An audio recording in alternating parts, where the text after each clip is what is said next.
Guys, അപ്പോൾ ഒരു easy ഷവർമ ആയാലോ. 1/2 ടേബിൾ സ്പൂൺ ഈസ്റ്റും അതുപോലെ തന്നെ 1 ടേബിൾ സ്പൂൺ ഷുഗറോടെ ഒരു വാം വാട്ടറിലേക്ക് മിക്സ് ചെയ്ത് മാറ്റി വെച്ചതിന് ശേഷം ഒരു ബൗളിലേക്ക് 1½ കപ്പ് മൈദയും അതിൻ്റെ കൂട്ടത്തിൽ ഞാൻ ആട്ടയും കൂടെ ആഡ് ചെയ്തായിരുന്നു 1/2 കപ്പ്. ഉപ്പൂടിട്ട് നമ്മൾ നേരത്തെ മാറ്റി വെച്ച വെള്ളമിട്ട് മിക്സ് ചെയ്ത് ചപ്പാത്തിക്കൊക്കെ കുഴയ്ക്കുന്ന പോലെ തന്നെ മിക്സ് ചെയ്യുക. അവസാനം നമുക്ക് കുറച്ച് സൺഫ്ലവർ ഓയിലൂടെ മിക്സ് ചെയ്തത് മാറ്റി വെക്കാം കേട്ടോ. ഒരു 2 മണിക്കൂറത്തേക്ക് അത് ക്ലിൻ ഫിലിമിട്ട് റാപ്പ് ചെയ്ത് അല്ലെങ്കിൽ ഒരു നനഞ്ഞ തുണിയിട്ട് റാപ്പ് ചെയ്ത് മാറ്റി വെക്കാം. പിന്നെ ബോൺലെസ് ചിക്കൻ എടുത്തിട്ടുണ്ടായത് നമുക്ക് ഇഷ്ടമുള്ള മസാലാസ് ഒക്കെ ആഡ് ചെയ്യാം. ഞാൻ കുറച്ച് മസാല മാത്രമാണ് ആഡ് ചെയ്തത്, ഇന്ന് മാറ്റി വെച്ചു.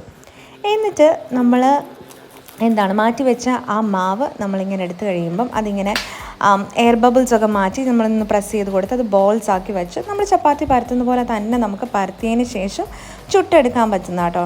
ഞാൻ പിന്നെ ചിക്കനും അതിൻ്റെ കൂട്ടത്തിൽ തന്നെ നമ്മൾ സാധാ ഫ്രൈ ചെയ്യുന്ന പോലെ ഭയങ്കര ഡീപ്പ് ഫ്രൈങ് ഒന്നുമില്ല, ചെറുകെ ഫ്രൈ ചെയ്ത് മയണൈസും ഉണ്ടാക്കിയായിരുന്നു. അപ്പോൾ അതിൻ്റെയൊക്കെ റെസിപ്പി വേണമെങ്കിൽ പറയണം കേട്ടോ, സെപ്പറേറ്റ് ഇടാം.